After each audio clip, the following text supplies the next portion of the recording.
Some writers have so confounded society with government as to leave little or no distinction between them, whereas they are not only different, but have different origins. Society is produced by our wants, and government by our wickedness. The former promotes our happiness positively by uniting our affections, the latter negatively by restraining our vices. The one encourages intercourse, the other creates distinctions. The first a patron, the last a punisher. 6 Society in every state is a blessing.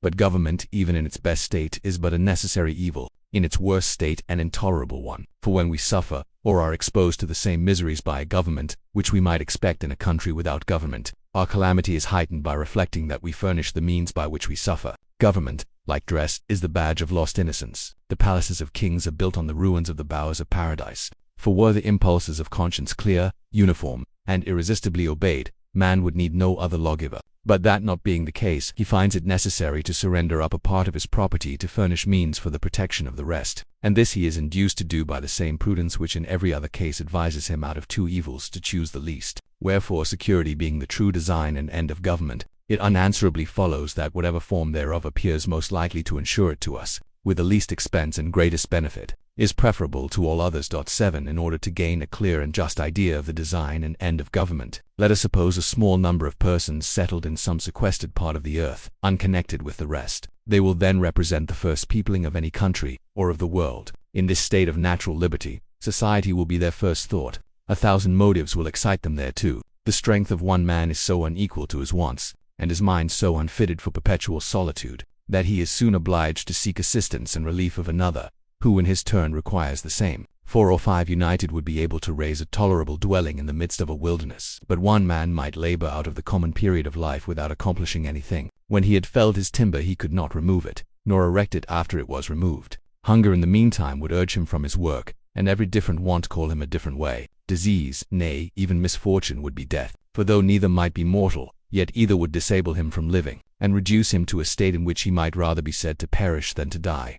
8. Thus necessity, like a gravitating power, would soon form our newly arrived emigrants into society, the reciprocal blessings of which would supersede, and render the obligations of law and government unnecessary while they remained perfectly just to each other. But as nothing but heaven is impregnable to vice, it will unavoidably happen, that in proportion as they surmount the first difficulties of emigration, which bound them together in a common cause, they will begin to relax in their duty and attachment to each other, and this remissness will point out the necessity of establishing some form of government to supply the defect of moral virtue. 9.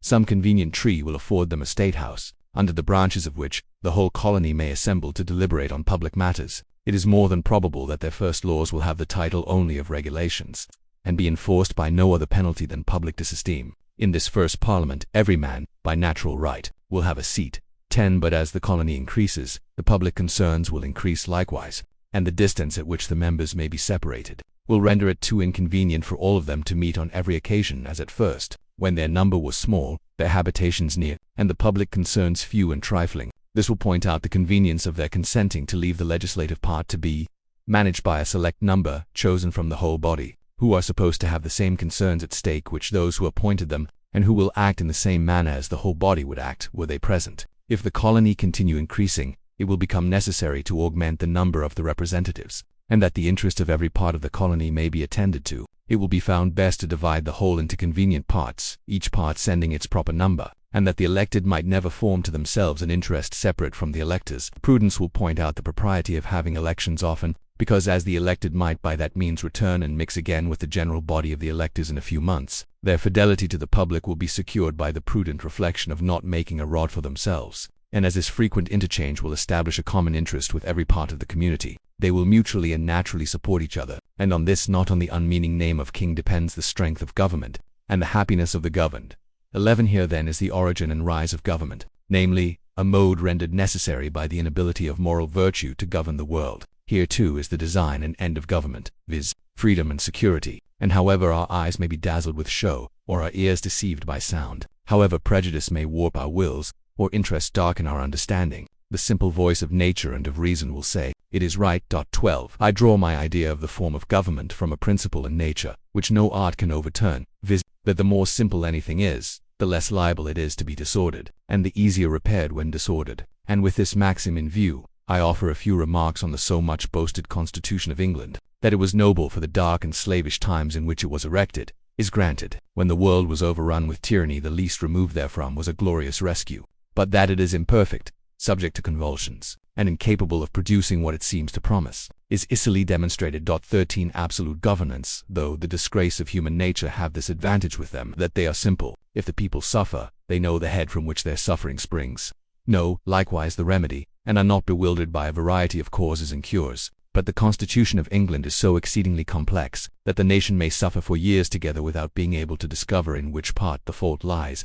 Some will say in one and some in another, and every political physician will advise a different medicine. 14. I know it is difficult to get over local or long-standing prejudices, yet if we will suffer ourselves to examine the component parts of the English constitution, we shall find them to be the base remains of two ancient tyrannies, compounded with some new republican materials. 15. First, the remains of monarchical tyranny in the person of the king. 16. Secondly, the remains of aristocratical tyranny in the persons of the peers. 17. Thirdly, the new republican materials in the persons of the commons, on whose virtue depends the freedom of England. 18. The two first, by being hereditary, are independent of the people, wherefore in a constitutional sense they contribute nothing towards the freedom of the state. 19. To say that the Constitution of England is a union of three powers reciprocally checking each other is farcical. Either the words have no meaning, or they are flat contradictions. 22. Say that the Commons is a check upon the king presupposes two things: to one first, that the king is not to be trusted without being looked after,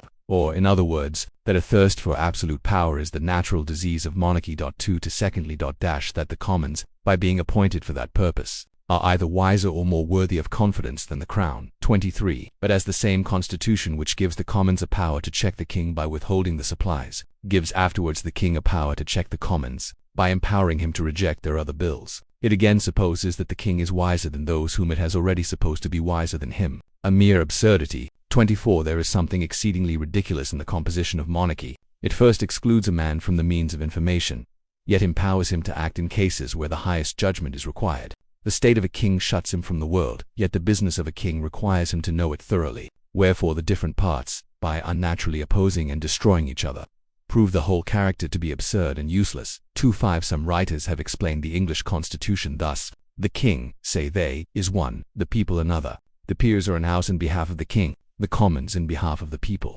But this hath all the distinctions of a house divided against itself. And though the expressions be pleasantly arranged, yet when examined they appear idle and ambiguous. And it will always happen that the nicest construction that words are capable of, when applied to the description of something which either cannot exist, or is too incomprehensible to be within the compass of description, will be words of sound only. And though they may amuse the ear, they cannot inform the mind. For this explanation includes a previous question, viz., how came the king by a power which the people are afraid to trust, and always obliged to check? Such a power could not be the gift of a wise people. Neither can any power which needs checking be from God. Yet the provision, which the Constitution makes, supposes such a power to exist. 26. But the provision is unequal to the task. The mean,